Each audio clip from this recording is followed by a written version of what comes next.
ফিরে এলাম বিরতির পর নজর রাখবো পরবর্তী খবরে। মহারাষ্ট্রের উপমুখ্যমন্ত্রী অজিত পাওয়ারের বিমান দুর্ঘটনা ঘিরে বাড়ছে রহস্য। ঘটনাকে কেন্দ্র করে ইতিমধ্যেই সরব হয়েছেন বাংলার মুখ্যমন্ত্রী মমতা বন্দ্যোপাধ্যায়।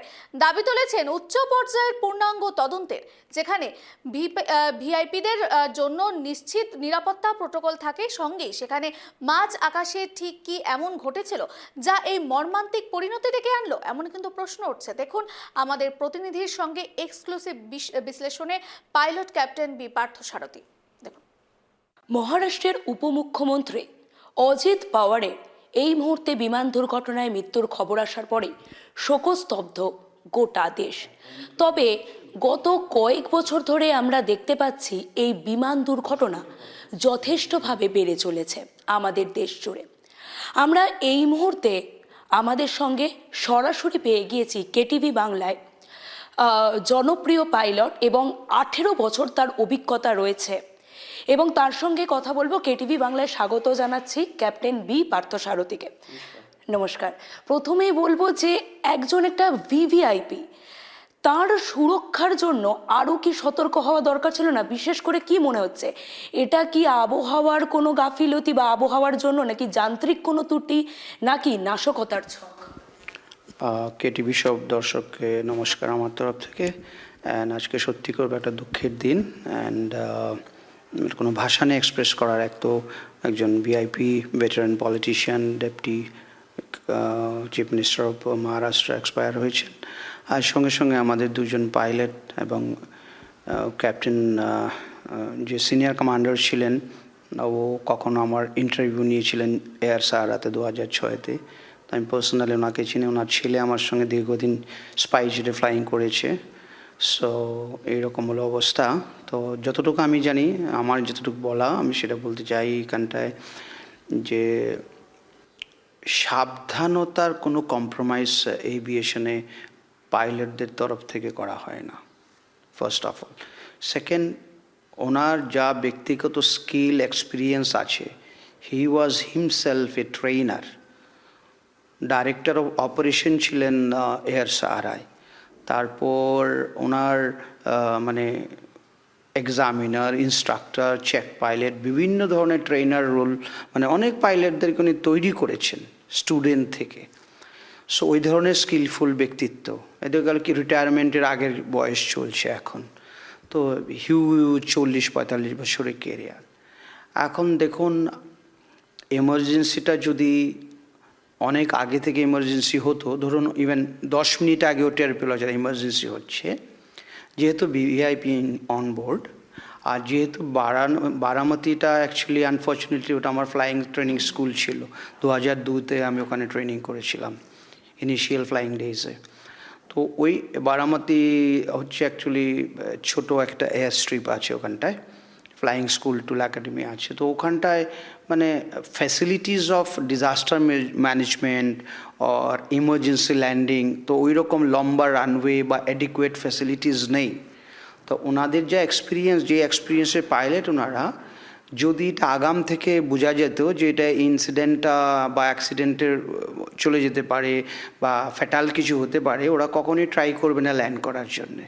কারণ বম্বে থেকে মাত্র 110 নটিক্যাল মাইল দূরে, মানে হার্ডলি 200 কিলোমিটার রাফলি। তো ওটা ওখানে যেতে ম্যাক্সিমাম 30-40 মিনিটস লাগবে, হ্যাঁ না, ইমার্জেন্সি হ্যান্ডেল করতে। পুনা এর মধ্যে পড়ছে, মানে 20 মিনিটের মধ্যে পুনা এয়ারপোর্টে পৌঁছে যাওয়া যাবে। তো ইমার্জেন্সিটা যদি প্রায়ার আন্ডারস্ট্যান্ডিং হতো, যে একটু উপর থেকে দেখছিলাম এটা টেকনিক্যাল ফল্ট হচ্ছে প্লেনের মধ্যে, তো ওইটা ইমার্জেন্সি হ্যান্ডেল করার জন্য, যেমন কিছু কিছু নিউজ মিডিয়া বলছে যে ওই landing gear malfunction, this and that. তো আমার কাছে মনে হয় না ওই সিচুয়েশন নিয়ে ল্যান্ডিং গিয়ার ম্যাল ফাংশন নিয়ে বারামতি এয়ারপোর্টে ল্যান্ড করার ট্রাই করতো পাইলটরা। কারণ ওখানে তো fire fighting categories and all হয়তো কমার্শিয়াল এয়ারপোর্টের মধ্যে স্ট্যান্ডার্ডাইজেশন ছিল না বা থাকবে না। তো এটা আমার কাছে মনে হয় না। এটা এক লাস্ট মিনিটে কন্ট্রোলেবিলিটি রিলেটেড কোনো একটা ইস্যু হতে পারে আর কি, যেটা কন্ট্রোল করা যায়নি প্লেনটাকে।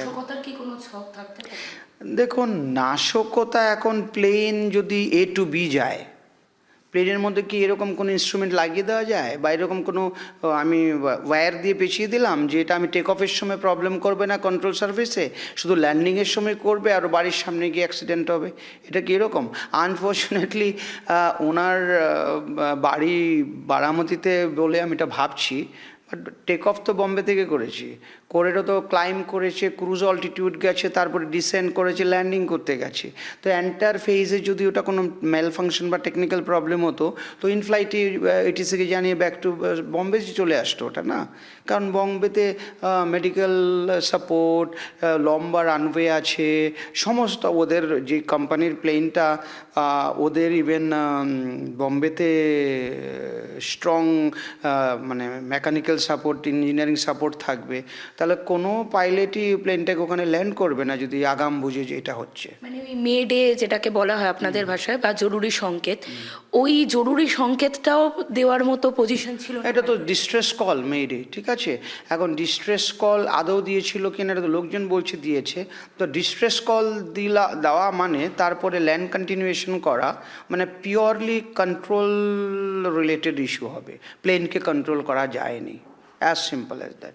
এখন এইটা হতে পারে। আদারওয়াইজ মেডে কল দিলাম অথচ আমি কন্টিনিউয়েশন করলাম ল্যান্ডিং, বাট সাকসেসফুল হলাম না, কারণ প্লেনটা তো রানওয়েতে নামতে পারেনি, রানওয়ের আশেপাশেই পড়েছে, মানে কি অ্যাচিভ করতে পারেনি টার্গেট। তো এখন কিছু লোক বলছে একটা গো অ্যারাউন্ড করেছিল, একবার অ্যাপ্রোচ করে মিস অ্যাপ্রোচ করেছিল, আবার দ্বিতীয় অ্যাপ্রোচ করতে গেছে।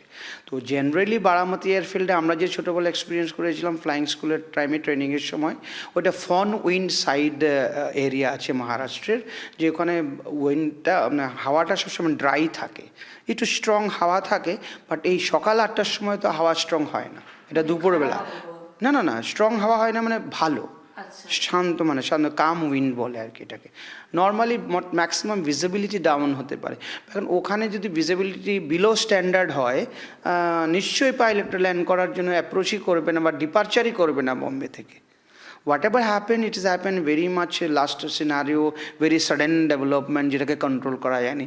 ধরুন কো পাইলটকে আমি ল্যান্ডিং দিলাম, কথার কথা জুনিয়র কো পাইলট বেচারা বা বেচারি ল্যান্ড করতে গেছে, পারছে না বা একটা ভুল করে ফেলেছে, এই জন্যই তো সিনিয়র ভেটেরান পাইলট বলে বসে আছেন, উনি কন্ট্রোল নিয়ে নেবেন না, নিয়ে করবেন না, মাই কন্ট্রোলস বলে যেভাবে কন্ট্রোল হ্যান্ডওভার হয় করে ও সেফলি এক্সিকিউট করে বেরিয়ে আসবেন। কারণ এইসব ধরুন একটা ইঞ্জিন ফেলিওর হয়েছে কেউ বলতে পারে, তা ইঞ্জিন একটা ফেল হলে আরেকটা ইঞ্জিনে প্লেন চালানো ভেরি নর্মাল জিনিস, সেটা পাইলটদের কাছে কোনো টাফ জবই না। যার প্রসিজিয়ার ফ্লাইং প্র্যাকটিস করতে হবে, করে এসে সুন্দর করে ল্যান্ড করতে হবে, নাম্বার ওয়ান। নাম্বার টু, যেমন আইডল ল্যান্ডিং গিয়ারের ইস্যু কেউ কেউ বলছে, ল্যান্ডিং গিয়ার ইস্যু যদি হয় তাহলে কেন কোনো পাইলট ডিসিশন করবে আমি ল্যান্ডিং গিয়ার মেকানিক্যাল ফল্ট আছে আমি বারামতিতে ল্যান্ড করব? এটা একটা কারণ কন্ডিশনই হতে পারে যে ল্যান্ডিং গিয়ার প্রবলেমের থেকে লিক ঠিক হয়ে কোনো একটা ফায়ার লেগে গেছে বলে এরকম একটা ওয়ার্নিং হচ্ছে, যেটার জন্য আমি ডিসকন্টিনিউ করতে হবে, বা আমি ফায়ার এক্সটিংগুইশার আমি চেষ্টা করেছি নিভেনি, এরকম ওয়ার্নিং হচ্ছে, মানে cargo chamber one all this বিভিন্ন জায়গায় এরকম থাকে। তাহলে অন্তত ডায়ার ইমার্জেন্সি সিচুয়েশনে অনলি ট্রাই করবে বারামতি এয়ারফোর্টে ল্যান্ড করার জন্য। আদারওয়াইজ ভিআইপি অনবোর্ড হলে any emergency which is controllable ওটা কিন্তু ডাইভার্জন করবে পুনা বা মহারাষ্ট্রে, আরে বম্বেতে। প্রশাসনিক ঊর্ধ্বকর্তারা বলছেন, মুখ্যমন্ত্রী মমতা বন্দ্যোপাধ্যায় বলেছেন পূর্ণাঙ্গ তদন্তের দাবি করেছেন। আপনারা যারা অভিজ্ঞ পাইলট রয়েছেন তারা কি বলছেন যে তদন্তের দরকার? মানে এমনি তো এয়ারক্রাফট AIB আমাদের ডিপার্টমেন্ট আছে, অ্যাক্সিডেন্টস ইনভেস্টিগেশন বোর্ড আছে, যে কোনো ইনভেস্টিগেশন তো এটা প্রসিজারালি হবে, ব্ল্যাক বক্সও পেয়ে যাবে, FDRও পাওয়া যাবে, সেখানেও সব কিছু এসে যাবে। এখন পলিটিক্যাল লিডার্সরা কী ধরনের স্টেটমেন্ট দিয়ে কোনটাকে পলিটিক্যাল মনে করিয়ে একটা আমার সেন্সেশন করার চেষ্টা করবে, এইটাতে আমার কি বলার আছে। আমার রাজ্যেও তো হঠাৎ করে একটা ম্যাসিভ ফায়ার হলো, গত 2-3 দিন ধরে দেখছি 18-19 জন মারা গেছে, ওখানে তো ইনভেস্টিগেশনের দরকার আছে না? তো তাহলে কি পলিটিক্যাল লিডার্স হলে একজন মারা গেলে ওরা মানে ওদের বিষয়টা খুব ন্যাশনাল লেভেলে তদন্ত দরকার, আর আমার রাজ্যে 18-19 জন গরিব মানুষ মারা গেলে তদন্ত দরকার নেই? আরেকটা বিষয়, দেশ জুড়ে আমরা যদি বিদেশের দিকেও দেখি, অনেক বছর ধরে এই বিমান দুর্ঘটনা খুব বাড়ছে, এটা কেন? মানে যারা অনভিজ্ঞ পাইলট আসছে এই কারণে? না না এইটা তো এই কথাটা তো এখানে শেষ হয়ে যায় যে তো ওনার অভিজ্ঞ যা এক্সপিরিয়েন্স ওই এক্সপিরিয়েন্স ম্যাচিং করা খুবই মুশকিল। কারণ অনেক এয়ারলাইনে আপনি দেখবেন এখন লো কস্ট এয়ারলাইন সব চলছে, হঠাৎ করে ডিসরাপশন হয়, সব ফ্লাইট অপারেশন বন্ধ টন্ধ করে দেয় ইন্ডিয়াতে, একদিনে 5,000-6,000 ফ্লাইট ক্যান্সেল করে দেয়। ওদের তো ককপিটে তো 25 বছর 30 বছরের কমান্ডার ভরে পড়ে আছে। তাহলে এত বাড়ছে তা ওনার তো প্রায় 60 বছরের উপরে বয়স, and he has a huge experience of flying without trainer ছিলেন। এটা অ্যাকচুয়ালি অনেক কিছু ফ্যাক্টর থাকে। এয়ারলাইন মানে যারা এইসব প্লেনগুলো প্রাইভেট চার্টার প্লেন কেনে, ওদের মেনটেন্যান্স স্ট্যান্ডার্ড কী আছে আমরা জানি না। ওরা এখন কম্প্রোমাইজ করছে কি না, যে কোনো মেকানিক্যাল ইস্যু হয়ে গেল, প্লেন কন্ট্রোল করা যায় না, এই ধরনের বয়সে গিয়ে কোনো পাইলটকে শেখাতে হবে না how to fly an airplane a normal and emergency condition until unless you are not able to control that airplane. একটা লোকের যদি 18,000 ঘন্টা ফ্লাইং এক্সপিরিয়েন্স থাকে, তাকে কি আর কন্ট্রোল শেখাতে হবে? তো obviously severe mechanical issues with the plane which is not been briefed well, or গাফিলতি করা ইঞ্জিনিয়ারিংলা ক্লিয়ারেন্স করে দিচ্ছে, অথবা এমন একটা সাডেন ডেভেলপমেন্ট হলো যে একদম রানওয়ের আগ মুহূর্তে এটাকে কন্ট্রোলই করা গেল না প্লেনটাকে। মানে শর্ট কথা একটা জানতে চাইবো শেষ প্রশ্ন, যে যান্ত্রিক গোলযোগই মূল কারণ ছিল। দ্যাট ইজ অল অ্যাবাউট, এছাড়া তো কোনো কারণ আমি দেখতে পাচ্ছি। ভিআইপি অন বোর্ডে, and after all which pilot want to die himself? এটা যে ইনভেস্টিগেশনের কথাই বলুক, যাই করুক, ভিআইপি আছে। আমি কি সুসাইড স্কোয়াডে আছি? Being a pilot I will sacrifice my life, my family to kill other person, এসব তো আলোচনার বিষয় হওয়াই মানে একদম বেকার আর কি। মানে ইভেন ধরুন আমার প্লেনে কোনো এক বড় পলিটিশিয়ান প্রজেক্ট করলো, আরে প্লেন নিয়ে করে দেবো, করে ফেলে, আমি অ্যাজ এ পাইলট ওই প্লেন অ্যাকসেপ্ট করবো নাকি?